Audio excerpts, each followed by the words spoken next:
I'm Emily, a marketing specialist at Green Tech Inc., a company that just won the prestigious Innovator of the Year award in our industry. My team and I had worked tirelessly for months to perfect our new sustainable energy solution, and it paid off when we took home the prize at the annual gala last month. My husband, Alex, was beaming with pride as he gave me a hug on stage, his bright blue tie perfectly matching the color of our company's logo. As we were leaving the venue, I stopped by the bar to grab a quick photo with my team, and that's when I saw them, Rachel and Mike from our rival firm, Icapulse, sipping champagne and chatting with one of our PR people, Rachel Warner. They seemed friendly enough, but I couldn't shake off the feeling that something was off. I remembered Rachel Warner mentioning a few weeks ago that Icapulse was struggling to meet their quarterly targets, and I made a mental note to look into it further. As I handed my phone back to Alex, he whispered, "What's up?" in a way that suggested he knew exactly what I was thinking.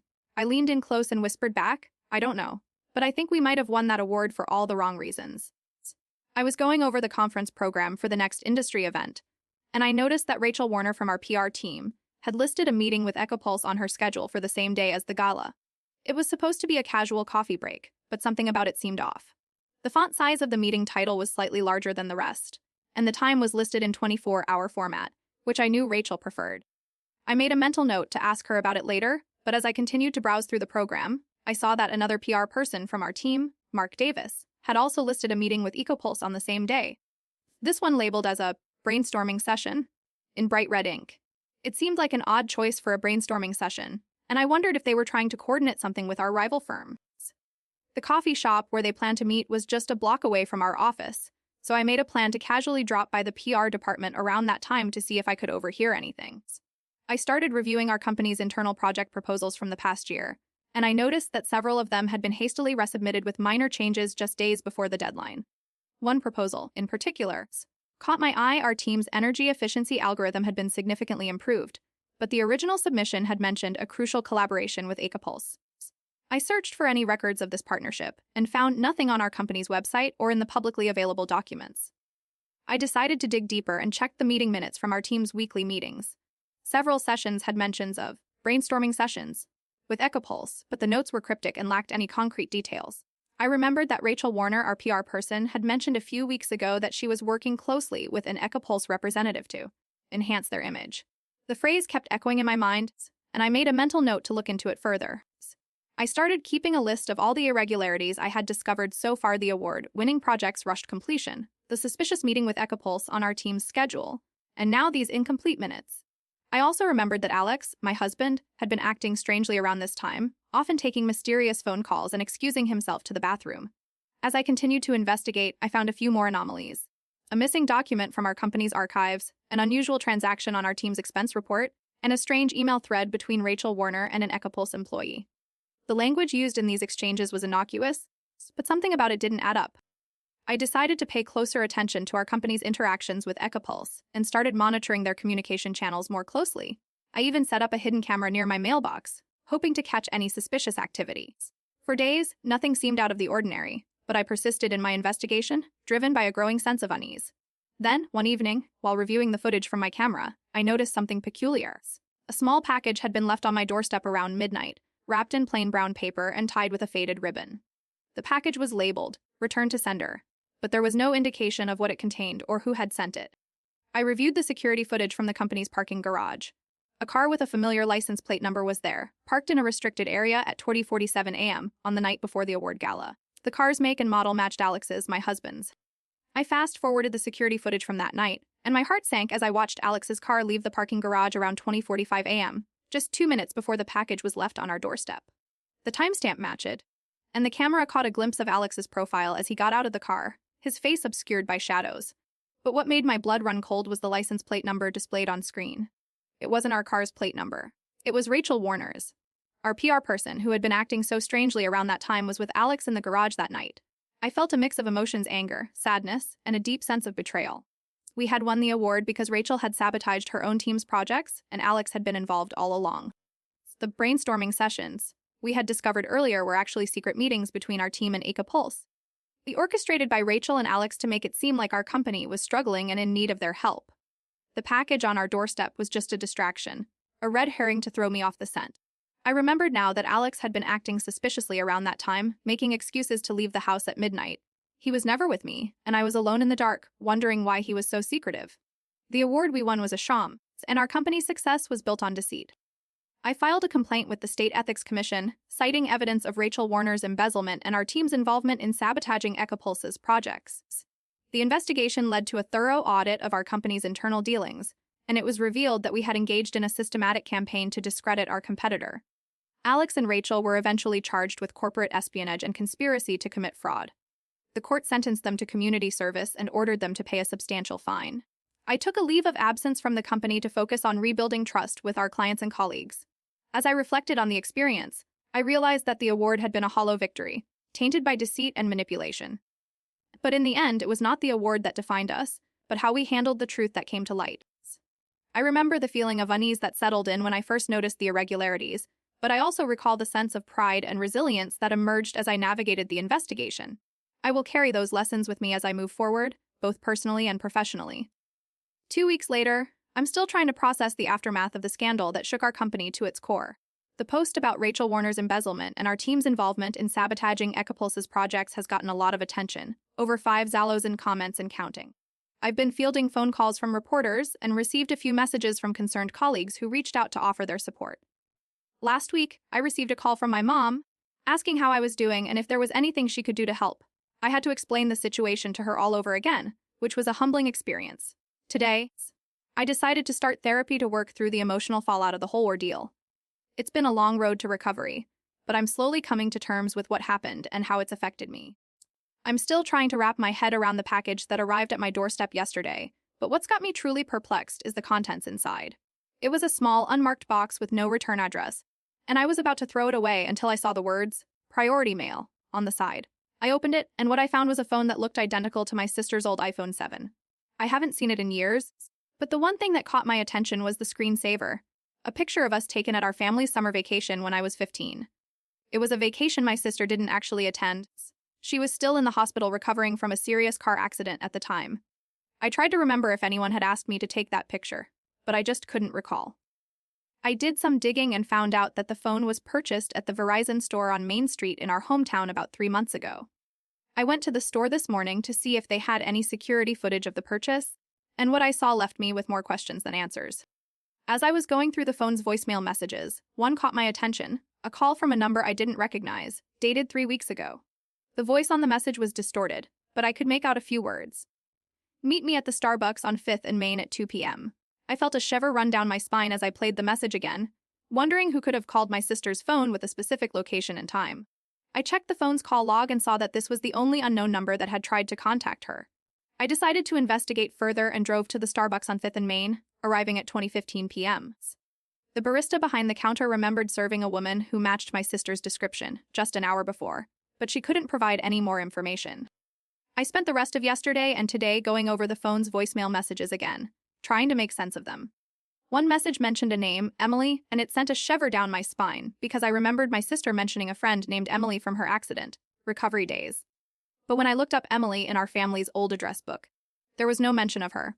I decided to pay a visit to my sister's former physical therapist, Dr. Patel, to see if she remembered Emily. As I was browsing through Dr. Patel's waiting room, I noticed an old patient chart with my sister's name on it. It looked like it had been updated recently, but there was no record of any progress or contact information for Emily. I started to get frustrated, but I didn't want to give up yet. I went back to the Verizon store and asked if they had any security footage from the day the phone was purchased. They told me they'd review it and get back to me within a few days. I decided to pay another visit to the Starbucks on 5th and Main, where the distorted voice had called my sister's phone. I ordered a coffee and took a seat at a table near the window, hoping to see if anyone matching Emily's description walked in. As I sat there, I noticed a woman with long brown hair walking into the store. She looked familiar, but I couldn't quite place her. I got up and walked out of the store, following her at a distance. She led me on a wild goose chase through the city streets, but eventually, she ducked into a small used bookstore. I followed her into the store, where she browsed through the shelves without seeming to notice me. As I watched her, I noticed a small piece of paper stuck between the pages of a novel. It had a phone number scribbled on it, the same number that had called my sister's phone. My heart started racing as I realized this must be the number Emily used to call my sister. I pulled out my phone and dialed the number, hoping against hope that someone would answer. But as I waited for an answer, the woman looked up and caught my eye. She gave me a sly smile before quickly turning away and disappearing into the stacks of books. I was left standing there, holding my phone and wondering if I had just imagined the whole thing. I stared at the woman's phone number on the paper, my mind racing with possibilities. She ducked behind the shelves. But I noticed something else. Her shoes were identical to the ones my sister had been wearing in that photo on the phone's screensaver. I felt a chill run down my spine as I realized the connection might be more than coincidental. As I stared at the woman's phone number, my mind racing with possibilities, I couldn't shake off the feeling that I had seen those shoes before. And then it hit me, the same shoes my sister had been wearing in that photo on the phone's screensaver. I remembered the way she used to slip them on every morning, the way they made her feel like she was walking on clouds. But what was really unsettling was that I had seen those shoes again, just a few days ago, in Dr. Patel's waiting room. I recalled the way the woman in the waiting room had been fidgeting with her feet, trying to adjust the laces on her shoes. It was the same shoes, the same brand, the same model. I felt a chill run down my spine as I realized that the woman in the bookstore was my sister's friend Emily. But not just any friend, she was the one who had been keeping tabs on me all along. The phone number on the paper was Emily's phone number, but it was also my sister's number, or at least a number she had used when she was still recovering from her accident. I remembered the way Emily would come to visit my sister every week, bringing her favorite books and magazines. But what really stuck out in my memory was the way Emily would always wear those same shoes, as if they were some kind of uniform for their friendship. And then it hit me, Emily wasn't just a friend, she was my sister's keeper, or rather, her prison guard. The phone calls, the messages, the visits to Dr. Patel's office, it all made sense now. My sister wasn't missing, she was being held captive by Emily, and I had unknowingly walked right into their web of deceit. I walked into the police station, phone in hand, ready to give them the evidence they needed to bring Emily to justice. The detective listened attentively as I recounted every detail, from the mysterious phone calls to the bookstore encounter. They promised to look into it further and asked me to come back in a few days for an update. When I returned, they told me that Emily had been arrested for stalking and harassment, and my sister was finally free from her grasp. The phone calls, the messages, the visits, it all made sense now. I felt a mix of emotions, relief, anger, but also a sense of closure. As I left the station, I noticed a flyer on the community board, a support group for families affected by traumatic events. I took a deep breath, knowing that this was just the beginning of my sister's journey towards healing. With a newfound sense of purpose, I made a note to attend the next meeting. My sister's recovery would be a long one, but I was determined to be there every step of the way. I'm Emily, a 28-year-old marketing specialist, living in a cozy 3-bedroom house with my husband, Ryan, and our 2-year-old Labrador, Max. We've been trying to start a family for a while, but nothing's worked out yet. My parents, Karen and Mark, who live just down the street, have been a big help. Karen often watches Max while I'm at work, and Mark gives us advice on what to eat for dinner. We went to Target last weekend and bought a new crib mattress, which Max loves to sleep on now. My mom had given me a gift card to Target as a welcome to the neighborhood gift when we first moved in 2 years ago. She's always been very involved in our lives, often dropping by with fresh, baked cookies or asking how my job at Smith & Co. is going. We're a close-knit family, and I've never thought twice about anything being off in our little bubble of suburban happiness. But there's one thing that's been bugging me lately. Ryan's been acting strange, and I'm starting to wonder if he's hiding something from me. He says it's just stress at work, but the way he keeps glancing at his phone and muttering under his breath makes me suspicious. I've been trying to brush it off, thinking it's just my imagination running wild. But deep down, I feel like something is about to shake everything up. I was sorting through the mail on a Wednesday afternoon, just after lunch, when I noticed a letter addressed to me from the local community center. The envelope was a standard size, with our neighborhood's logo and the date of mailing printed in the top right corner, March 22nd, 2:45 p.m. I opened it expecting a reminder for the upcoming neighborhood potluck, but instead, it was a letter inviting me to a sister support group meeting. I rubbed my eyes, wondering if I had somehow missed this before, but I knew I hadn't. I didn't have a sister. At least, not one that I knew about. Our family photos on the mantle and all the memories with my mom and her husband, Mark, never hinted at any other sibling. I looked around the room to see if Ryan was watching me, but he was busy making a sandwich in the kitchen. Reese, I've been trying to shake off the feeling of unease that's been building up inside me since I got that letter from the community center. I've been keeping a list of every strange occurrence, every little thing that doesn't add up. It started with small things, a package that was left on our porch with no indication of who sent it, a faint scent of perfume in Ryan's car that he swore wasn't there before. I even asked my mom if she knew anything about it, but she just brushed it off, saying I was overthinking things. But then I started noticing more and more discrepancies. The date on the letter from the community center was the same as the postmark on a package I received from Amazon. And when I went to check the status of that package, I realized that my mom had already looked up its tracking number for me, something she'd never done before. I started to feel like I was being watched, like someone was manipulating my life from behind the scenes.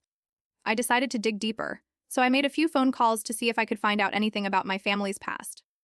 I spoke with a woman at the county records office who told me that my parents had indeed given up a child for adoption, but when I asked her the name of the child, she hesitated before telling me it was a girl.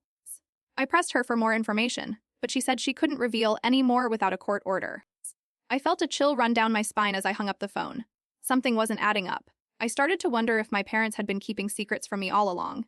And then, on Wednesday evening, I saw Ryan's phone light up with a text message from an unknown number. He quickly silenced it and told me it was just a spammer, but I caught a glimpse of the screen and what I saw made my heart skip a beat. The message read, "Come home now." I was rummaging through the attic with Ryan when I stumbled upon an old family photo album. My heart sank as I saw a picture of a young girl, maybe around my age, with my mom's smile and my dad's eyes. As I stared at the old family photo album, my eyes landed on a picture of a young girl with my mom's smile and my dad's eyes. It was a Polaroid taken in 1985, and it showed a girl about my age, with a messy bob and a summer tan. I felt a shiver run down my spine as I turned the page to see more pictures of her playing with me at the beach, helping my mom bake cookies in the kitchen. The dates on the photos matched the years I was born and grew up, but I had never seen these pictures before. I remembered my mom telling me she'd given up a child for adoption, but I had never pressed her for details. Now, it all made sense the way my mom would often glance at old family albums. The way my dad would sometimes get choked up when talking about his childhood. But there was something else in these photos that didn't add up, a faint scar above the girl's left eyebrow. I remembered Ryan's phone getting that mysterious text message on Wednesday evening, "Come home now." And I recalled the community center letter, with its strange address and cryptic invitation to a sister support group meeting. It wasn't just a coincidence my parents had been keeping this secret from me for years. The girl in the photos was me, or at least, my biological sister, given up for adoption by my parents, and raised in a separate household. The truth hit me like a ton of bricks. Everything I thought I knew about my family was a lie. I sat on the couch, staring at the old family photo album in my hands. My mom and dad walked into the room, and I looked up at them with tears in my eyes. "We're sorry," my mom said, her voice shaking. "We were young and scared, and we didn't know what else to do." My dad put his arm around her, and they both looked down at me. "We want you to have this," my dad said, holding up the album. "You deserve to know the truth about your past." I nodded, feeling a sense of calm wash over me. The community center letter, Ryan's mysterious text message, it all made sense now. My parents had been keeping a secret from me for years, but they were finally facing the consequences. They agreed to seek counseling and work on their relationship with my biological sister, who I would be in contact with soon. As I closed the album, I felt a sense of closure, of healing. We would get through this together as a family. And as I looked at my mom and dad, I knew that our family was stronger because we had faced the truth together. Last weekend, my fiancé and I were supposed to have our pre-wedding photos taken at the iconic Blue Ridge overlook in Virginia. We had been planning this moment for months, and everything was set to go perfectly. My maid of honor, Emily, was right there with us, her face glowing under the fall leaves and sunlight. Little did we know that something much stranger was just around the corner. The day started out like any other. I picked up my fiancé from his mom's place in our 2018 Toyota Camry, a reliable car that's seen us through all the big moments. Emily joined us at noon sharp from the nearby Starbucks, where she had a regular morning lat. As we drove to the overlook, we were all excited about the day ahead, joking and laughing like old friends. But as we arrived and set up our camera, something caught my eye. A group of people in our same wedding outfits was just settling in at the opposite end of the overlook. I thought it was a strange coincidence until I noticed that one of the brides looked exactly like Emily. I should have kept my eyes on her. As we set up our cameras at the Blue Ridge overlook, I noticed Emily chatting with the photographer, sipping on a pumpkin spice latte from the coffee stand at the entrance. The other brides-to-be were all looking at me with friendly smiles, but one of them seemed off. She was wearing the exact same wedding dress I had picked out from David's bridal last month, down to the lace veil and the sparkly Jimmy Choo heels. At first, I thought it was just a weird coincidence, but then I saw that she was standing in exactly the same pose as me during the photo shoot, arms around my fiancé, smiling at the camera with the same awkward grin. I felt a shiver run down my spine as I realized that something was very wrong. I couldn't shake off the feeling of unease as I reviewed the photos from our pre-wedding shoot. The identical twin sister, Sarah, kept popping up in my mind. I remembered Emily saying that she and Sarah had been estranged for years, but something about the way they looked alike still didn't add up. I started keeping a list of all the strange occurrences that had happened since the photo shoots. I added the fact that my fiancé's mom mentioned that she had received a call from an unknown number on our wedding day, asking for my fiance's mom to pass along a message. When she asked who it was, the caller hung up. The next day, I was browsing through our wedding invitations when I noticed that one of the RSVPs was from a person I had never met. The handwriting looked similar to Sarah's, and the address matched Emily's hometown. I decided to do some research on my own and started digging into public records. I discovered that there were two Sarahs living in the same town as Emily, but only one of them had a twin sister. I made a mental note to look into this further. As I continued to review our photos, I noticed something peculiar. One of the brides-to-be was holding a bouquet with exactly the same flowers as my own wedding bouquet. I had specifically chosen those flowers because they held sentimental value for me and my fiancé. It was as if someone had taken my exact choice and replicated it. I felt a shiver run down my spine as I realized that this was no coincidence. I also remembered that Emily had mentioned that she and Sarah had a disagreement over a specific dress design. I recalled seeing a photo of the other brides-to-be wearing a similar dress, but with a different design element. It was then that I started to put two and two together: the dress, the flowers, the similarity in their appearance. Something was off. I started to notice other strange details as well. One of the brides-to-be had a tattoo on her wrist that matched the exact design my fiancé's sister had gotten for her own wedding day. As I scrolled through the photos, one image caught my eye: Emily's identical twin sister, Sarah, standing in the exact same pose as me during the photo shoot, wearing the same wedding dress and holding the same bouquet of flowers. But what sent chills down my spine was the expression on her face. It was a smile that I had never seen before, but somehow felt eerily familiar. As I stared at the photo of Sarah, Emily's identical twin sister, something didn't add up. The way she was smiling, the way her eyes crinkled at the corners, it was also familiar. And then I remembered the bouquet of flowers from our pre-wedding shoot. The same flowers, the same arrangement, the same sparkly wraparound ribbon. It was as if Sarah had somehow replicated every detail of my wedding day, down to the smallest ornament. I felt a wave of nausea wash over me as I realized that Sarah wasn't just impersonating me, she was impersonating our entire relationship. The way she stood with my fiancé, the way she smiled at the camera, it was all so calculated, so deliberate. And then I saw the tattoo on her wrist, the same design my fiancé's sister had gotten for her own wedding day. It was a symbol of their twisted little game, one that I had unknowingly played along with for months. Emily had been in on it from the beginning, feeding me information and manipulating the situation to make me doubt myself. But why? What could they possibly gain from this charade? And then it hit me, the RSVP to our wedding invitation, the one with the handwriting that looked like Sarah's. It was all connected. A sinister web of deceit that had been spun around me without my knowledge. I felt a chill run down my spine as I realized that I had been living in a dream world, a world that wasn't even mine. I filed a report with the police in the wedding venue, and they launched an investigation into Emily's twin sister, Sarah. It turned out that Sarah had been stalking me for months, using social media to gather information about my life and planning the impersonation with Emily's help. They were charged with identity theft, harassment, and breach of contract for their actions at the wedding venue. The police recovered my personal belongings from Emily's apartment, including my wedding bouquet and the identical tattoo design on a fake wristband they had created. I received a restraining order against both Sarah and Emily, and my fiancé stood by me through it all. I realized that I had been so caught up in trying to figure out what was going on that I had neglected my own feelings and well-being. But with the support of loved ones and the closure of the case, I was finally able to process everything and move forward. As I looked back at the photos from our pre-wedding shoot, I saw not just a twin sister's impersonation, but also a moment when I had allowed myself to be manipulated and taken advantage of. But I knew that I was stronger now, and that I could face whatever came next with courage and resilience. 2 weeks later, I'm still trying to process everything that's happened since my post went viral. I've received so many messages of support and understanding, which has been incredibly helpful in dealing with the aftermath of this ordeal. The police have given me an update on the investigation. Sarah, Emily's twin sister, will be going to trial in 3 months' time, charged with identity theft, harassment, and breach of contract. Meanwhile, I've finally found the courage to go back through my social media accounts, which was a painful but necessary task. It's funny how a simple photo shoot can expose so much more than just a couple's love story. Now, as I sit here looking at the photos from that day, I'm reminded that healing is not just about justice being served, but also about finding peace within myself. I've been married to my wife Rachel for 5 years, and we live in a cozy house on Elm Street in Oakwood with our 2-year-old golden retriever, Max. We met through mutual friends at the Applebee's on Main Street, and she was wearing a bright yellow sundress that still makes me smile. Our wedding day was last summer, on July 17th, and we had 75 guests, all of whom were served free champagne by the RSVP required deadline. My wife works part-time as a dental hygienist at the Oakwood Dental Clinic, and I'm a manager at the local Costco, where we've been members since 2015. We bought our current house from a realtor named Tom at Keller Williams Realty last January, and we're still repaying the 20-year mortgage. On most Tuesdays, Rachel picks up our groceries at the Trader Joe's on Oakwood Boulevard. And I meet her there after work to help carry the bags.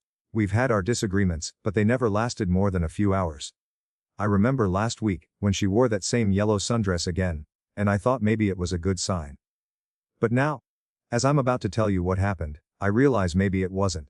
I was making breakfast on that Tuesday morning, scrambling eggs for our usual oatmeal and bacon combo. Rachel was already gone to her dental hygiene appointment at Oakwood Dental Clinic, where she'd just finished a successful cleaning for Mrs. Johnson's implant. I had called my boss at Costco to ask about the upcoming sales meeting, and he told me it would be on Thursday at 2 p.m. in conference room A. Just as I was pouring the coffee, our doorbell rang.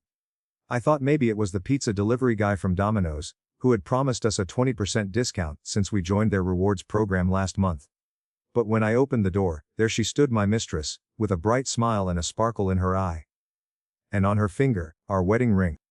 I stared at my mistress, my mind racing with the implications of her presence in our home, wearing our wedding ring. I tried to recall if Rachel had mentioned anything about a jewelry sale or a charity event, but nothing came to mind. I asked my mistress how she got into the house, and she said she had used her spare key, which she claimed Rachel had given her for emergencies. I didn't remember Rachel giving her such a key, but I couldn't quite place it either. As I stood there, frozen in shock, my mistress took off her coat, revealing a bright yellow sundress that looked eerily familiar. I felt a shiver run down my spine as I remembered the same dress from our wedding day. I asked her if she was okay, and she said she was fine, just a little nervous about something. I offered her a cup of coffee, and she accepted, but I couldn't shake off the feeling that something was off.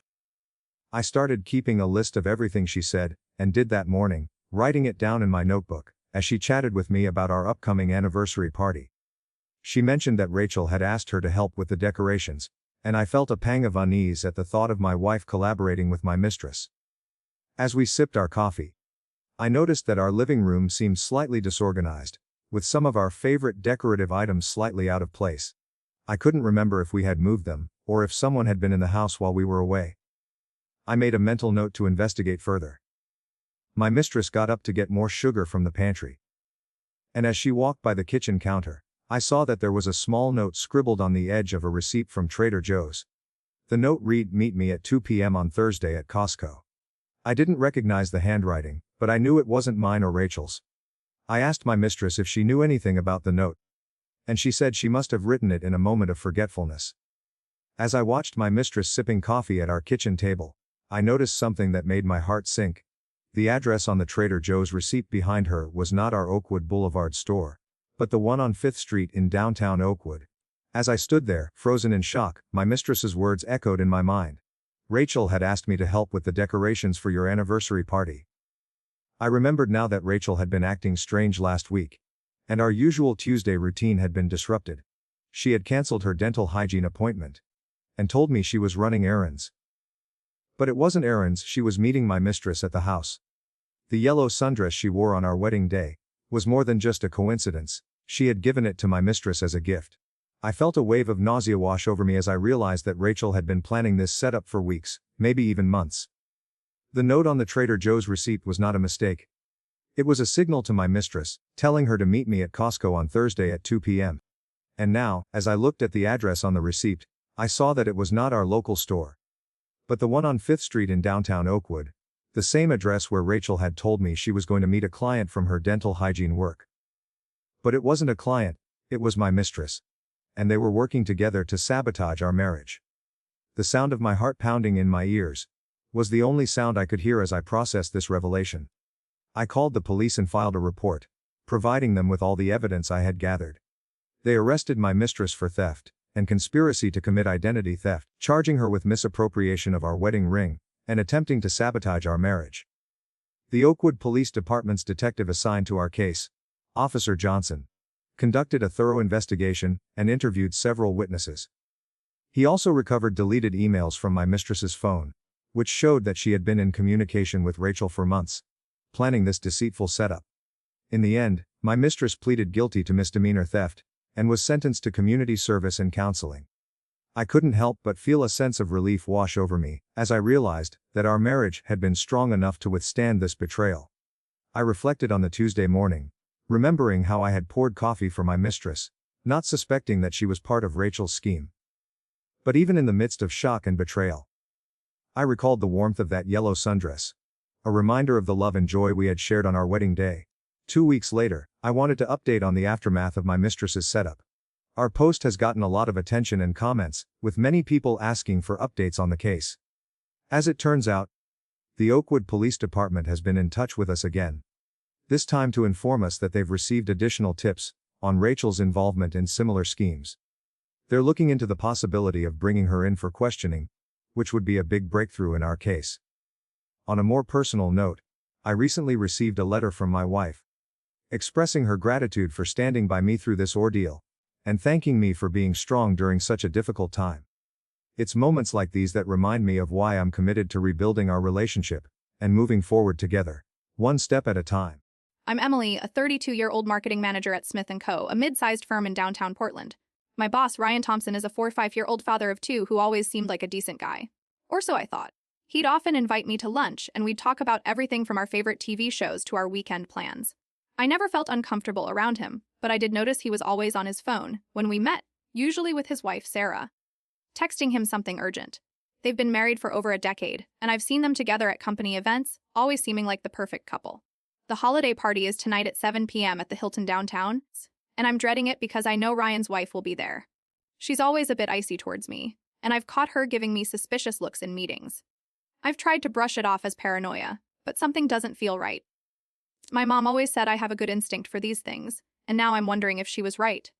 The party is tonight, and I should probably get ready. I was getting ready for the holiday party by trying on my new red dress at Nordstrom Rack, admiring myself in the mirror when I realized I had forgotten to return my coworker's DVD, The Shawshank Redemption, that I'd borrowed 2 weeks ago. I grabbed my keys and headed out to the car, a 2007 Honda Civic EXL which I'd been meaning to get serviced for the past month. As I was driving back to the office, I noticed Sarah Thompson, Ryan's wife, walking into the coffee shop across the street from our building, Starbucks, at exactly 14:45 p.m. She looked a bit frazzled, checking her watch for what felt like the 5th time. I couldn't help but feel a pang of curiosity as I drove by. What was she doing here? And why did she look so stressed? I shook off the thought and focused on getting back to the office, but the image of her face lingered in my mind. I pulled into the parking lot of the office building at 40:50 p.m., just in time to see Sarah Thompson, Ryan's wife, storming out of the Starbucks across the street. She looked frazzled, glancing over her shoulder as if she was being followed. I couldn't help but wonder what was going on. Was something wrong with her husband? As I walked into the office, my coworker, Rachel, greeted me with a friendly smile. "Hey, Emily, how's it going?" But before I could respond, our assistant manager, Karen, appeared at my side, whispering urgently, "Emily, can you take a look at the Thompson file on your computer? Something's not right." I nodded and made my way to my desk, my heart racing slightly. As I booted up my computer, I noticed that Ryan's personnel file had been recently accessed. But when I opened it, there were no changes. It was as if someone had simply looked at his employee profile without making any updates.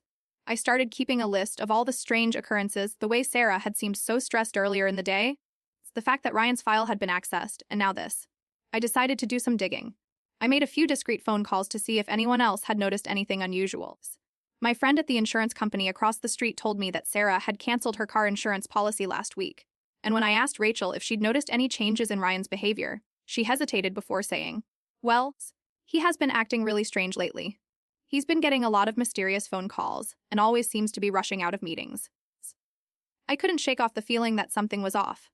I started thinking about all the times I'd seen Ryan with his phone, and how he'd always seemed so engrossed in whatever conversation he was having. And then there was the time I saw him and Sarah arguing in the parking lot after work. I hadn't thought much of it at the time, but now it seemed like a bigger deal. I remembered that our company's employee handbook required all employees to disclose any personal relationships with colleagues to HR. As I scrolled through Ryan's phone records, one number kept popping up, his wife's. But it wasn't just the frequency that caught my attention, it was the timestamps. Each call was made between 12:45 and 12:50 a.m., every night for 3 weeks. What could be happening at exactly 12:40 a.m. every evening? As I looked at the phone records on my computer, my mind racing with questions, I noticed something that made my heart sink. The mysterious phone calls Ryan had been receiving. They were from his wife's phone number, but not just any ordinary call, they were texts. And not just any ordinary texts, they were flirtatious, suggestive, and said at exactly 12:48 a.m. every night for 3 weeks. My mind was reeling as I scrolled through the conversations. It was like something out of a bad novel. Ryan's wife, Sarah, had been having an affair with the receptionist, Rachel. And it wasn't just a casual fling.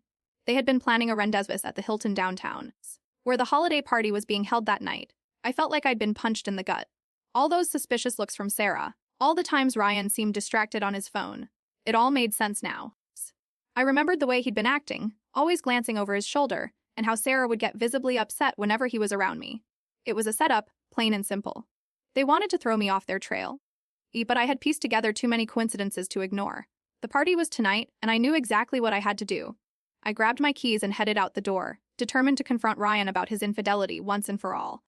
I walked into the Hilton downtown, my heart pounding in my chest, and made my way to the bar where I knew Ryan would be. I spotted him standing alone, nursing a drink, and his eyes locked onto mine. He looked guilty.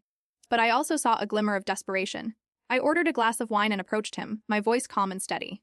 "Ryan, we need to talk," I said. He nodded, his eyes darting around the room as if searching for an escape route. "What's going on?" he asked, his voice laced with concern. I pulled out my phone and showed him the screenshots of his text messages with Rachel. His face turned white, and he stuttered out a confession. The receptionist had been sending him flirtatious messages, and he'd been playing along, thinking he could keep it hidden. But I'd pieced together the evidence, and now he was caught. The partygoers around us began to stare, sensing the tension. I handed Ryan a business card with a phone number.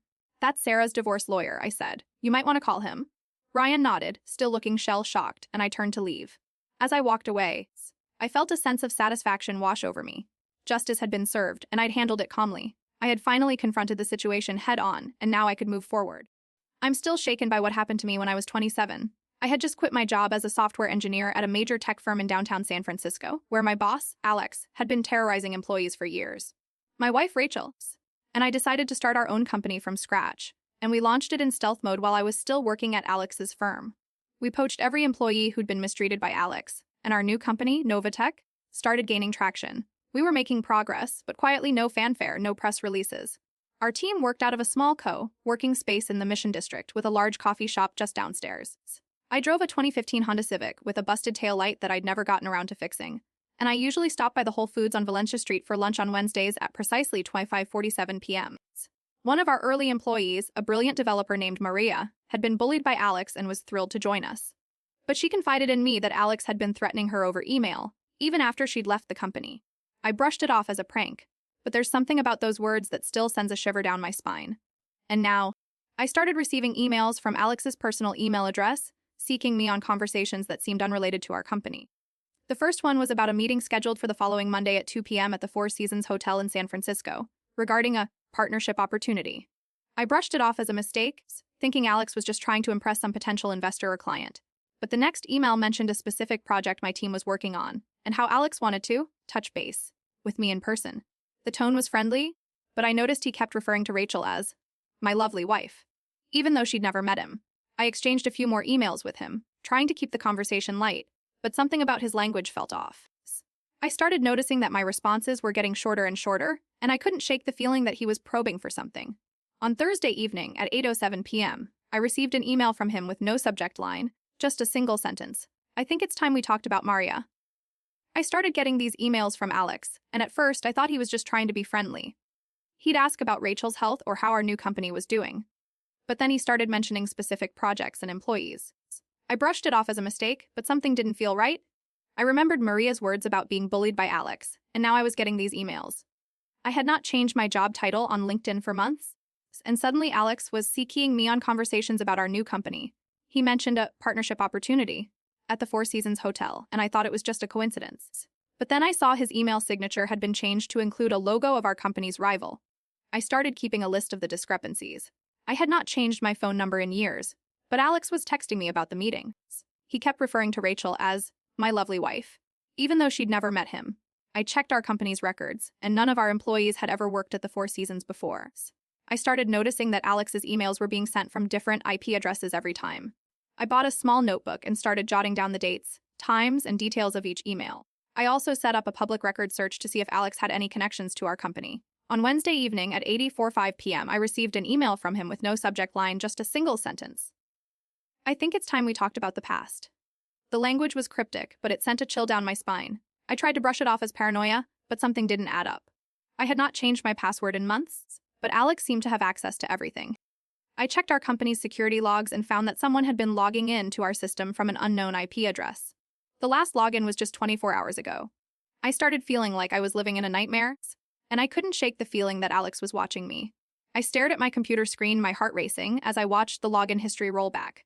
The last entry was from 20 minutes ago, and it wasn't from my IP address. It said, admin had logged in and the timestamp matched Alex's exact email time. Suddenly, the coffee shop's Wi-Fi router went dark, and our team's Slack channel froze. It was Alex's daughter who had been logging into our system from the unknown IP address. Maria had mentioned how Alex would often help her with her coursework, even though she was an adult and didn't need his assistance. I remembered how he'd referred to Rachel as my lovely wife, and how he'd kept mentioning specific projects and employees in his emails. It all made sense now. Alex was trying to get close to us, to get inside our company's security. He'd been using his own daughter's login credentials to access our system, to snoop around and gather information. I felt a wave of shame wash over me. How could I have been so blind? And then it hit me. The reason Alex had been sending those emails with no subject line, just a single sentence or phrase, it was because his daughter was writing them. The partnership opportunity at the Four Seasons Hotel was actually a cover for her to log in and access our system. I felt like I'd been living in a nightmare, but now I realized it was a nightmare I'd created myself. I thought back to all the times I'd dismissed my own suspicions, thinking I was just being paranoid. But Alex had been playing me from the very start, using his own daughter as a pawn in his game of corporate espionage. The coffee shop's Wi-Fi router going dark and our team's Slack channel freezing, it was Alex's daughter shutting down her own access, as if she was erasing her digital trail. I sat there, frozen in shock, as the truth dawned on me. Alex had been using his own daughter to sabotage my company from the inside.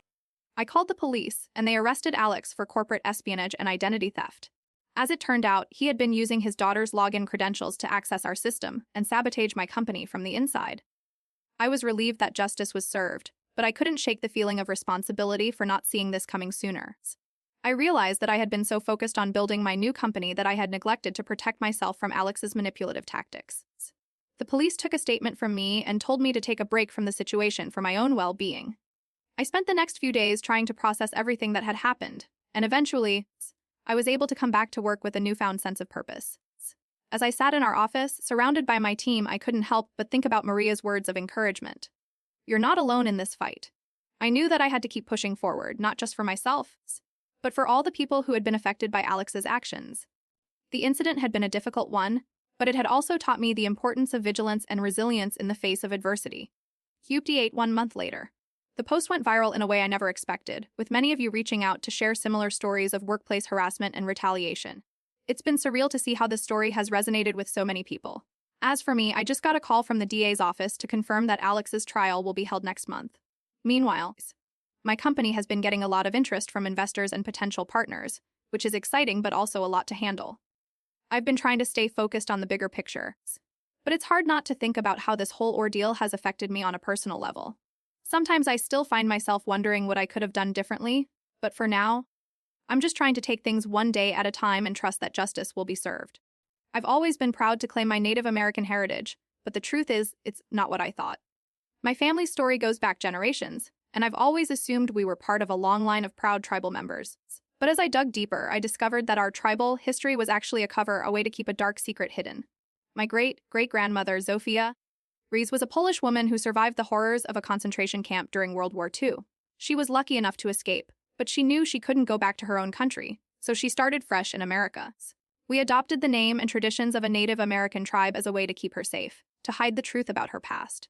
I've always known that we were a bit of an oddity among our neighbors in rural New Mexico. We're the only family who doesn't speak Spanish or English at home, but Polish. My mom's always spoken fondly of Zofia's stories, of the struggles she faced and the courage she showed. But there's something she's never told me, a secret that's been locked away for decades. I've always felt like I'm living on borrowed time, like the truth is just waiting to be uncovered. And now, as I'm getting ready to start college, I'm starting to wonder if my whole life has been a lie. I was sorting through my mom's old recipe box when I stumbled upon a letter from our local post office in Albuquerque, dated 1975. The letter was addressed to Zofia, but the return address was from a small antique shop on Central Avenue, called Curios and Collectibles. It was a bill for a small, intricately carved wooden figurine shipped from Poland. I had never seen this before, and it didn't make sense. Our family had always been proud of their Native American heritage, but now it seemed that Zofia's past was even more complex than we thought. I wondered why Mom had kept this letter hidden away all these years. I checked the date on the bill again, 1975, and realized that was the same year I was born. It was as if my mom was trying to keep secrets from herself, let alone me. I started keeping a list of the strange occurrences around my family's home. It began with small things. My mom's old recipe box was moved to a different shelf, and I found a note on the kitchen counter that said, "Check the attic." The next day, I discovered that our old trunk, which had been locked for years, was now unlocked and had a faint scent of polish. I dug through the trunk and found a series of letters addressed to Zofia, but with no return address. The postmark was from 1960, and the handwriting was unfamiliar. I wondered who could have written these letters, and why they were hidden away in our attic. I started to feel like my family's history was being slowly unraveled. I decided to investigate further and started making phone calls to local antique shops, asking if anyone had sold a wooden figurine matching the one on the 1975 bill from Curios and Collectibles. No one seemed to remember selling such an item, but I did find a small note in the back of a local collector's catalog that mentioned a similar figurine from a Polish artist. I began to look for any connection between Zofia's past and our Native American heritage. I spent hours browsing through online records, trying to find any mention of Zofia's escape from the concentration camp or her life in America. But every lead ended in a dead end, and I couldn't shake the feeling that my family was hiding something from me. I started taking more pictures of our home and its surroundings, documenting every small change. I set up a camera in the laundry room to capture any activity around the mailbox. And then, on the fourth day, I received a package in the mail with no return address. Inside, there was a small, intricately carved wooden box with a note that read, "For my dear Zofia." The box itself was identical to one I had seen in an old photograph of my great-great-grandmother's belongings. I felt like I was getting close to the truth, but I still didn't know what to believe. My mom had been acting strange, too, always making excuses to leave the room or answer the phone when I called out to her. And then, one evening, I saw her arguing with an unknown person on the phone, her voice raised in a tone I had never heard before. As I stood there, listening to their hushed conversation, I realized that I was only getting a glimpse of a much larger story, one that my family had been hiding for decades. I opened the wooden box, and inside, I found a Polaroid photo of my great-great-grandmother standing in front of a concentration camp gate. The date on the back was 1945. She's smiling, but her eyes are empty. And then I saw it, a tattoo on her left wrist, identical to the one my mom wears, hidden beneath her sleeve. I stared at the Polaroid photo of my great-great-grandmother Zofia standing in front of a concentration camp gate. The date on the back was 1945. Her smile seemed forced, her eyes empty. I felt a chill run down my spine as I noticed the tattoo on her left wrist, the same tattoo my mom wears, hidden beneath her sleeve. It was more than just a coincidence, it was a deliberate attempt to keep her past hidden. I remembered the strange occurrences around our home, the moved recipe box, the note on the kitchen counter, the unlocked trunk. It all made sense now. My mom had been trying to keep the truth from herself and from me. The antique shop bill, the letters in the attic, the mysterious phone calls, it was all connected to my family's dark history.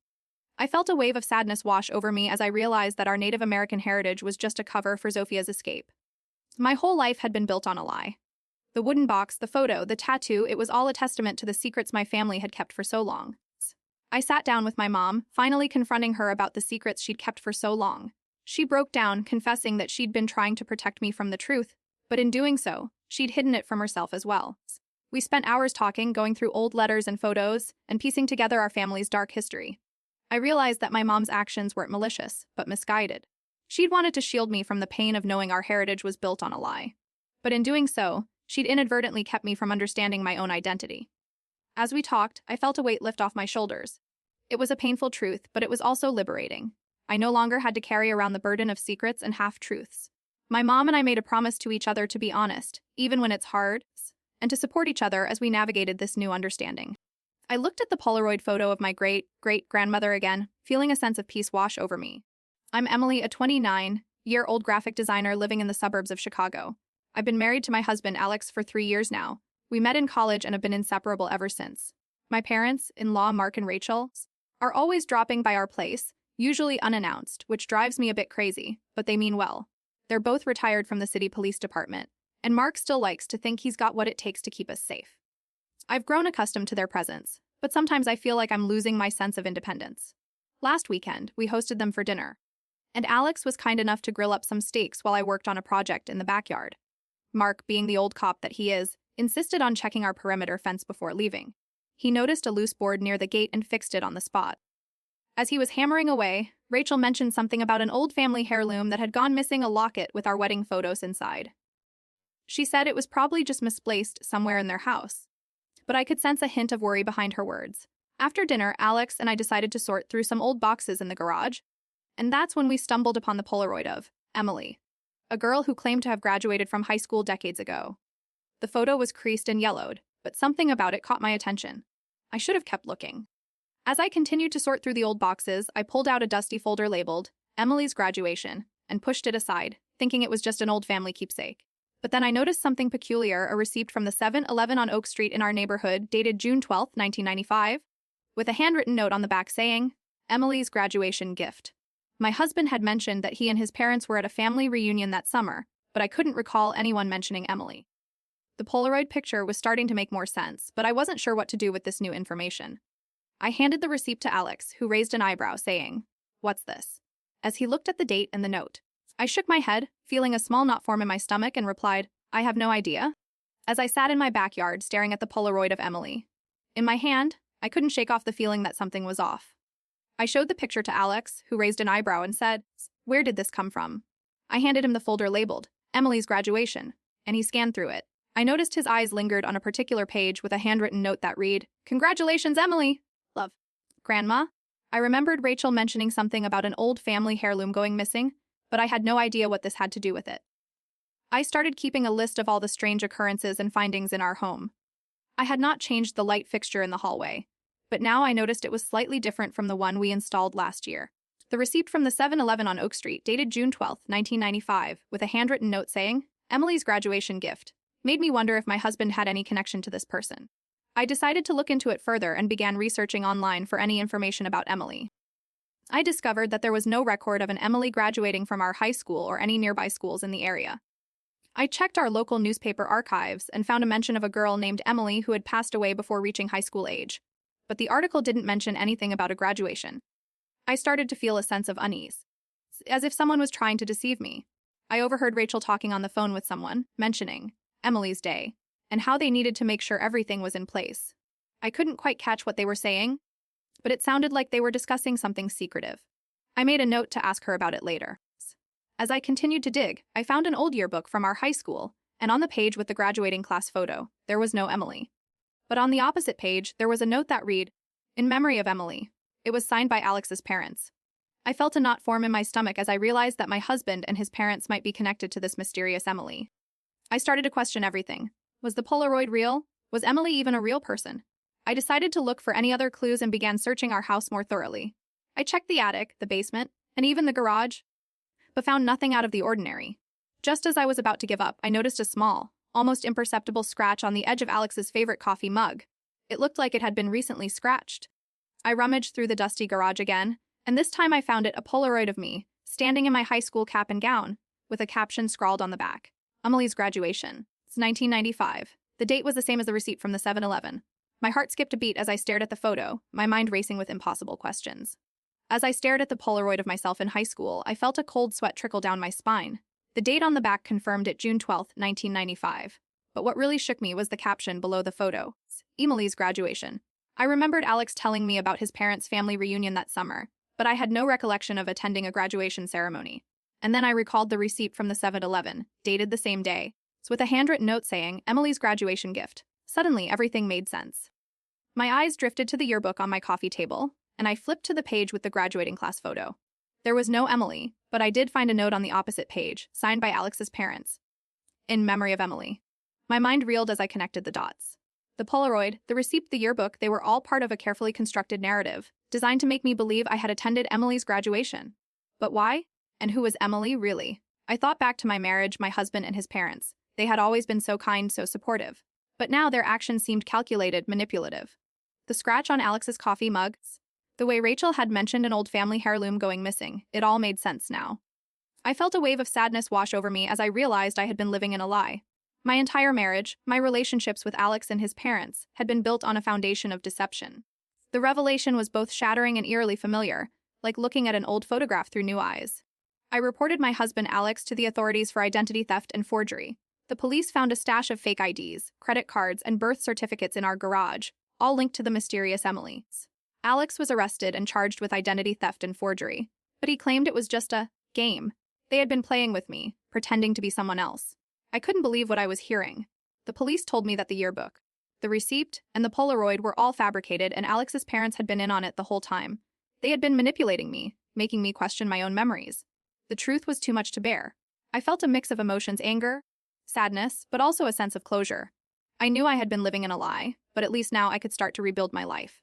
I decided to take some time for myself, away from the house and away from Alex's family. It's been 2 weeks since I shared this story, and I'm still trying to process everything that's happened. The post got a ton of attention, with many of you sharing your own similar experiences with identity theft and manipulation. I'm grateful for your support and understanding. The police have scheduled Alex's arraignment for next week, and I've been getting some anxious calls from his family members, claiming they had no idea about his actions. I've also started seeing a therapist to work through the emotional fallout of living in a lie. As I look back on the past few months, I realize how numb I'd become to my own life. It's only now that I'm starting to feel the weight of my emotions, and it's both overwhelming and liberating. I still remember the day I stumbled upon the Memory Lane antique shop in downtown Willow Creek. It was a chilly autumn morning, and I had just filled up my 2015 Honda CR-V with gas at the Shell station on the corner of Main and Elms. As I walked towards the shop, I noticed the old-fashioned sign creaking in the gentle breeze. The owner, an older woman with a kind smile, greeted me from behind the counter. She introduced herself as Emily Wilson. But what caught my attention was her uncanny resemblance to my childhood self. I couldn't help but feel a shiver run down my spine as she showed me her collection of vintage trinkets and antique furniture. Little did I know, our meeting would change everything. Emily mentioned that we had been separated at birth in 1965, and I couldn't shake off the feeling that there was more to this story than just coincidence. As we chatted, I noticed a small, intricately carved music box on her shelf, its label bearing my own name. I pushed the thought aside, thinking it was just a strange similarity, but Emily's words kept echoing in my mind. Sisters separated at birth and now reunited after all these years. I couldn't shake off the feeling of unease as I continued browsing the shop. It wasn't just Emily's resemblance to my childhood self that was bothering me, but also the way she seemed to know exactly which trinkets to show me. As we chatted, I noticed a small, antique locket on her shelf with a photo of 2 young girls inside. One of them looked eerily like me, and I felt a shiver run down my spine. Emily must have seen the look on my face, because she quickly explained that it was just a family heirloom, but the label on the back read, "Property of Elizabeth," given to her sister on her 10th birthday in 1965. The same year our families had separated at birth. I tried to brush it off as coincidence, but the more I looked at Emily, the more I saw myself. It was as if I was staring into a mirror from another life. I excused myself to use the restroom, and as I passed by the security camera, I noticed that the timestamp read 9:47 a.m., just 17 minutes before my usual coffee break at Starbucks down the street. As I continued to browse the shop, I noticed that Emily seemed to be watching me with an intensity that made my skin crawl. I tried to brush it off as paranoia, but the more I looked at her, the more I saw myself. It was as if we were 2 sides of the same coin, connected in ways I couldn't understand. I started keeping a list of all the strange occurrences that seemed to be linked to Emily's presence in my life. The first entry was the music box with my name on it, which I had seen earlier that morning. I had not changed it, but now I realized that I had not noticed it before Emily showed me. As I delved deeper into the shop, I started to notice small inconsistencies in Emily's story. She mentioned that she had been living in Willow Creek for 5 years, but when I asked her about her family, she seemed hesitant to talk about it. I also noticed that she seemed to be avoiding eye contact with me whenever I brought up our supposed shared past. I had a feeling that something was off, so I decided to do some research on Emily's family. I went to the public records office and started looking up information on Emily Wilson. What I found was shocking. There was no record of a woman named Emily Wilson living in Willow Creek until 5 years ago. It was as if she had appeared out of thin air. I became even more determined to uncover the truth about Emily's past. I started looking for any connections between her and my own family, but every lead seemed to end in a dead end. It was as if someone was trying to cover their tracks. As the day went on, I noticed that Emily seemed to be watching me more and more closely. I started to feel like I was being stalked, and I began to wonder if I had made a huge mistake by getting involved with her. I decided to take matters into my own hands and set up a small camera in my apartment to keep an eye on Emily's movements. I positioned it to face the laundry room and my mailbox, hoping to catch any suspicious activity. For 6 nights, I saw nothing but my own coming and going. Bill carrying laundry baskets back and forth on Tuesday and Thursday, the cat from next door wandering in once and sniffing the radiator and leaving. Then on the 7th night, at 12:15 in the morning, I saw Emily sneaking out of my apartment with a small box of clear envelopes and a kettle. She worked for 40 minutes, and when she left, I knew that I had to take action. I rewound the security footage again, my heart racing as I watched Emily's figure move through the shop's back room. She seemed to be staring at something on the shelf, her eyes fixed intently on a smaller, bound book. And then, As I rewound the security footage again, I noticed something that made my heart sink. Emily's figure seemed to be staring at something on the shelf, her eyes fixed intently on a small, leather-bound book. But what caught my attention was the label on the book itself. It read, "Property of Elizabeth, given to her sister on her 10th birthday in 1965. The same year our families had separated at birth. I felt a chill run down my spine as I realized that Emily wasn't just any ordinary antique shop owner, she was my long-lost sister. I remembered the music box with my name on it, which I had seen earlier that morning. I had thought it was just a strange coincidence, but now I realized that Emily had been trying to reach out to me all along. The small inconsistencies in her story, the way she seemed to be watching me closely, it all made sense now. She had been trying to get my attention, to reconnect with me after all these years. I thought back to our conversation about our shared past, and how Emily had seemed hesitant to talk about it. I realized that she was trying to keep the truth from me, not because she was hiding something, but because she didn't want to scare me away. She wanted me to know the truth, but she knew it would be a lot to take in. As I looked at the security footage again, I saw Emily's figure vanish into thin air. But this time, I knew what had happened. She had been the one who had put the camera there to keep an eye on me while she got my attention.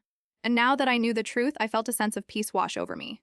I finally had closure, and I knew that I had found my long-lost sister. I took a deep breath as I watched the police arrest Emily for identity theft and harassment. The small antique shop, the memory lane, was now a crime scene with forensic experts processing the evidence. Emily's eyes locked onto mine, filled with a mix of anger and sadness, as she whispered, "Sister." The weight of our shared past finally settled in.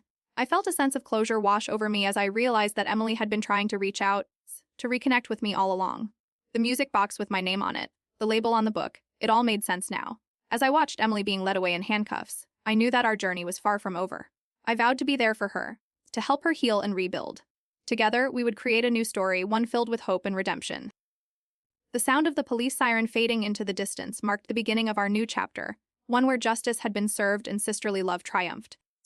I'm still trying to process the aftermath of that chaotic week, but I have to acknowledge that this post has been getting an incredible amount of attention and comments. Thank you all for your kind words and support. 2 weeks later, I've finally received a court date for Emily's trial, which is set for next month. The DA's office has also contacted me to ask if I'd be willing to testify in person, which I've agreed to do. On a more personal note, I've been thinking a lot about my own life and relationships since the ordeal, and I've decided to take some time off work to focus on myself and rebuild my boundaries. It's funny how something like this can make you realize what's truly important for me. It's being there for the people who need me, even when they don't always show up in the best way. I'm Emily Wilson, a 32-year-old historian, and I've been researching my family's past for years.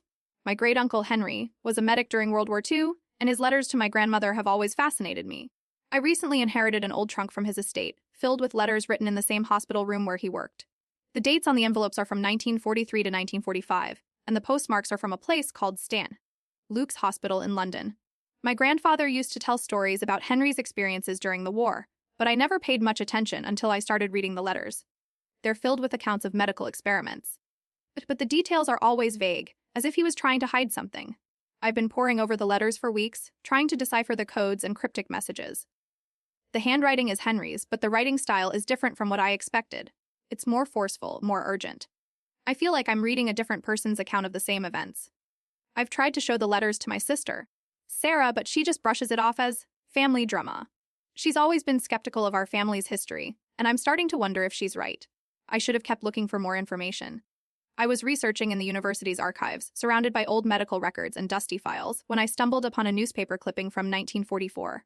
The article was about St. Luke's Hospital, where Henry worked, and it mentioned a new wing being built for experimental purposes. I had never seen this before, and my eyes widened as I read the fine print.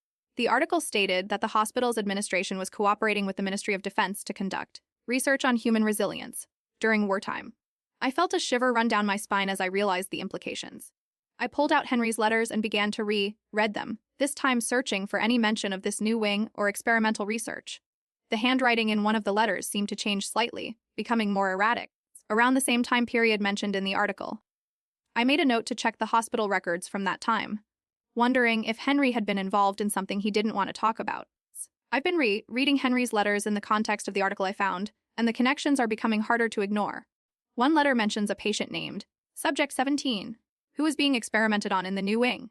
I've been searching for any record of this patient, but it seems like they don't exist. I started keeping a list of all the inconsistencies I've found, from the changing handwriting to the vague references to the ministry's research. I made a trip to St. Luke's Hospital's archives and obtained some records from 1944. The documents mention a new wing being built for experimental purposes, but they don't specify what kind of experiments were being conducted. I also found a few photographs of Henry standing in front of the hospital's administration building, looking worried. One of the photos has a timestamp from November 1944, around the same time the article mentioned. I've been trying to track down any other information about Subject 17, but it seems like they're completely absent from the hospital's records. I even visited the local records office and obtained some birth certificates from the time period, but none of them match the name or description I found in Henry's letters. I started looking into the hospital's administration during that time period and found a few names that keep popping up: Dr. Samuelson, Dr. Thompson, and Nurse Rachel Lee. They all seem to be associated with the new wing and the experimental research. I made a note to look into their backgrounds further. One of the letters mentions a specific date, January 10, 1945, when Henry was present at a meeting with Dr. Samuelson and another doctor. I've been searching for any records of this meeting, but so far, nothing. The handwriting in the letter seems to be getting more erratic around this time period. I've been checking the hospital staff roster from 1944 and found that Nurse Rachel Lee was working in the new wing during the same time period mentioned in the article. I made a note to look into her background further. As I continued to read Henry's letters, I started to notice a pattern. He seems to be hinting at something big, but he's being careful not to reveal too much. As I read the letter with the erratic handwriting, I noticed something I'd never seen before: a small, almost imperceptible sketch of a medical symbol in the margin, dated January 10th. Is 1945, the same day Henry was present at the mysterious meeting. The symbol seemed to match one used by a notorious Nazi doctor, but it couldn't be. As I stared at the small, almost imperceptible sketch of a medical symbol in the margin of Henry's letter, dated January 10th, 1945, I felt a chill run down my spine. It was a symbol associated with a notorious Nazi doctor, one who had been involved in the most heinous experiments during World War II. I remembered the article I found in the university's archives, mentioning St. Luke's Hospital's new wing and the experimental research conducted there. I recalled Nurse Rachel Lee's presence in the hospital's staff roster, working in the new wing during the same time period, and I remembered Henry's erratic handwriting around the same time period. The connections were now clear. Henry was not just a medic, but a participant in those experiments. The subject he mentioned in his letter, Subject 17, was likely one of the many patients subjected to those cruel and inhumane tests. I felt a wave of nausea wash over me as I realized that my great-uncle's letters were not just accounts of his experiences, but a cryptic attempt to expose the truth about the atrocities committed at St. Luke's Hospital. The sketch in the margin was more than just a random doodle. It was a signature, left by Henry to identify himself as one of the few who knew the truth. I had been so focused on deciphering the codes and cryptic messages that I had overlooked the simplest explanation. Henry was trying to tell me something, but he couldn't reveal too much without risking his own safety. The revelation hit me like a ton of bricks, and I felt a sense of despair wash over me. How could my great-uncle have been involved in such atrocities? And what happened to him after the war? The questions swirled in my mind, but one thing was clear: Henry's letters were not just a family heirloom, but a testament to the horrors of human nature. I stood outside the St. Luke's Hospital archives, surrounded by the quiet streets of London, feeling a sense of calm wash over me. The revelation about my great-uncle Henry's involvement in the medical experiments had shaken me, but I knew I had to keep moving forward. I made a note to contact the authorities and share the evidence I'd uncovered. As I walked back to my car, I noticed a small plaque on the hospital's wall commemorating the patients who had suffered during the war. I felt a lump form in my throat as I thought about Henry's words, hidden in plain sight all these years. The sketch of the medical symbol in his letter now made sense. It was a cry for help, a desperate attempt to expose the truth. I realized that Henry's legacy wasn't one of shame, but of courage and conviction. I felt a sense of pride and responsibility to carry on his work, to ensure that such atrocities never happened again.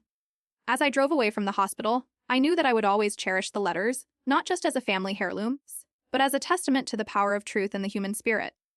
2 weeks later, I wanted to follow up on my previous post regarding the letters written by my great-uncle Henry during World War II. The response has been overwhelming, with many of you reaching out with stories of your own family members' experiences during the war.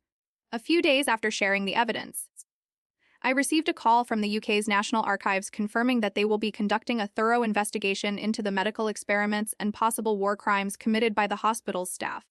The thought of justice finally being served brings me a sense of calm, but it also serves as a reminder that there is still much work to be done.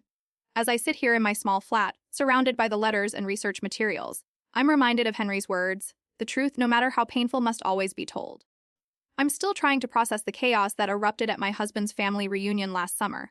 His first dance with his mother turned into a public confession that he wasn't sure he wanted to be married. I was mortified, but also relieved to finally have a clear answer about our future together. We'd been engaged for 2 years, and the constant uncertainty was starting to wear me down. My husband, Alex, works as a freelance graphic designer, and I'm a part-time yoga instructor at a small studio in downtown Willow Creek. We met on a dating app, and our first date was at the local Trader Joe's, where we bonded over our shared love of 2-buck chuck. We've been together ever since, but the engagement has been a strain on both of us. Alex's mother, Karen, is a sweet woman who wants nothing but the best for her son, but she can be overbearing. I've learned to navigate her constant questions about our wedding plans and my career goals. But this latest revelation was a bombshell. As we danced, Alex whispered something in Karen's ear that made her eyes widen in shock. The music stopped, and the entire room fell silent. I felt a shiver run down my spine as Alex turned to me with a look of pure panic on his face. As we danced at the reunion, I noticed Alex's phone buzzing on the table next to us. He kept glancing down at it, his eyes darting back to me with a reassuring smile. I thought nothing of it, assuming it was just a text from a client or a friend. But as the music slowed and he leaned in to whisper something to Karen, I caught a glimpse of the screen. A Tinder notification flashed on the screen. Someone you've swiped right on is nearby. My heart sank, and I felt a knot form in my stomach as I recalled our last few conversations about his desire for more freedom in our relationship. We'd been engaged for 2 years, and the constant uncertainty was starting to wear me down. I tried to brush it off as a harmless notification, but the seed of doubt had been planted. The public confession at my husband's family reunion still lingered in the air as we drove home in silence. I couldn't shake off the feeling of uncertainty that had settled in my stomach. Alex's phone notification on the dance floor had been the first red flag, but I tried to brush it off as a harmless coincidence. I thought maybe he was just stressed about the reunion and needed some space.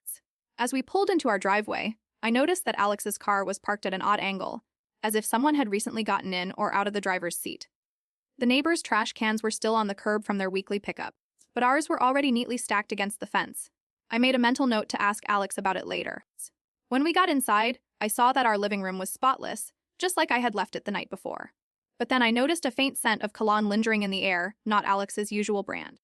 I asked him if he had been out with friends, but he just shook his head and said he must have borrowed someone else's. That night, I couldn't sleep as I kept replaying the reunion in my head.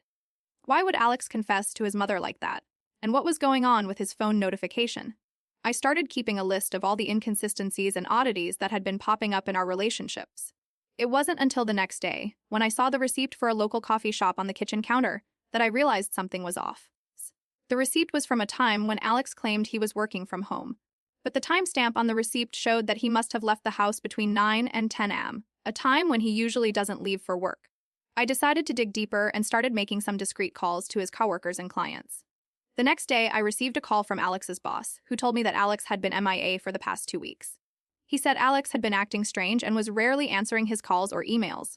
I felt a knot form in my stomach as I realized that everything pointed to Alex leading a double life. The more I uncovered, the more I became convinced that he was hiding something from me.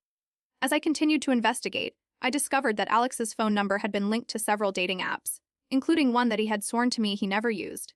The final blow came when I found a piece of paper in his desk drawer with a cryptic message, "Meet you at 7 p.m. at the corner coffee shop." It was dated for last Thursday, the same day he claimed to have been working from home. I dug into the phone records and found a single, unexplained call from Alex's number to a payphone on Main Street, listed as unknown location. Not even the nearest city was specified on the same night he claimed to have been working from home.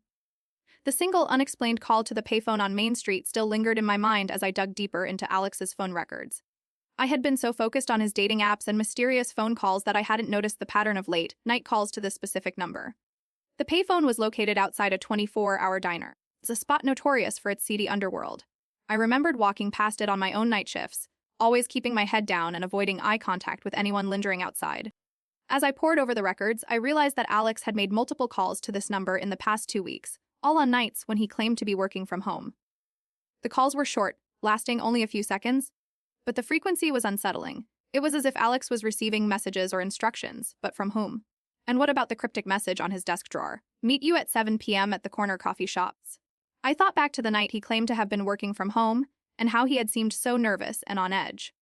The faint scent of cologne in our living room suddenly made sense. It was the same brand used by the stranger who had walked into the 24-hour diner just down the street. The pieces fell into place as I realized that Alex was not only cheating on me, but was also secretly meeting someone at the corner coffee shop, the person he had borrowed. The cologne from was the same individual he had been texting on his phone. My mind reeled as I scrawled through the records one last time, searching for any hint of a connection. And then it hit me, the phone number he had called that night was registered to a local escort service. I called the police, who took Alex into custody for solicitation of prostitution and identity theft. He was booked and released on bail. As I watched him walk out of our home, I felt a mix of emotions, sadness, anger, but also a sense of relief that it was finally over. I realized that I had been living in a state of suspended animation, waiting for the other shoe to drop. But now that the truth was out, I could finally move forward. I packed up my belongings and moved into a new apartment, one with a small garden where I could sit and watch the bees collect nectar from the flowers. It was a small comfort, but it was mine. As I looked back on our relationship, I realized that I had been so focused on the uncertainty of our future together that I had ignored the signs of his infidelity. But now that it was all over, I felt a sense of peace wash over me. I had learned to trust my instincts and to prioritize my own well-being. And as I sat in my new garden, surrounded by the gentle hum of the bees, I knew that I would be okay.